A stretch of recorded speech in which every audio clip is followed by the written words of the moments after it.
Abantu abasoba 20 baafiira mu kabenje mu kifo kino omwezi oguwedde omwali mmotoka 6 nga kuliko olukululana ko n'emmotoka ez'obuyonjo ssaako ne takisi 2 n'ambirira.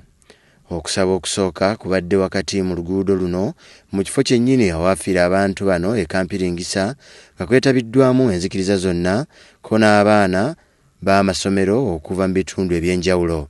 Ebitongole bikuuma ddembe mbadde poliisi y'ebidduka wamu n'abaserikale b'amakomera baasoose kusiba bidduka ku njuyi zombi okusobozesa abagoba b'ebidduka okwetaba mu kusaba kuno okubadde okw'eddakiika 45.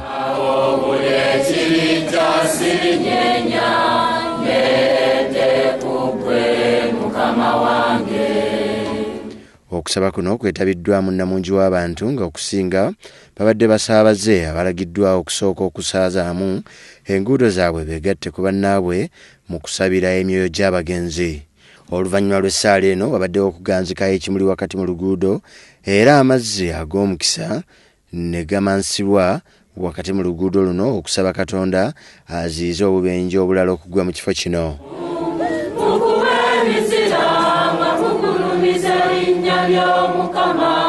Oluvannyuma lwa bwana mukulu w'ekigo ky'Eggoli akulembeddemu abakkiriza mu kusaba kuno n'okuganzikayo ekimuli mu kifo kino. Abatuuze abatera okudduukirira abafunye obubenje mu kitundu kino basanyukidde nnyo ekikolwa kino. Okusaba kuno nga kuwedde abakkiriza bayongeddeyo ku Equator awabadde ekitambiro kya mmisa ekijjuvu okwongera okusabira abagenzi. Bano bakuŋŋaanidde mu kibangirizi ekirinaanye Equator mwe basabidde omutonzi emyoyo gy'abagenzi agiwummuze mirembe.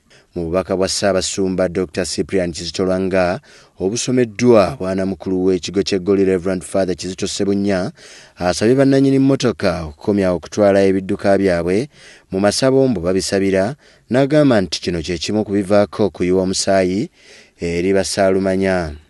Father Kizito era ono alabudde abagoba b'ebidduka obutawuliriza basaabaze abawa amateeka wakati mu kubasaabaza. Alipoota eno ereeteddwa Lozia Ssengendo ku WBS TV okuva e Kampiringisa n'ebitundu by'e Masaka.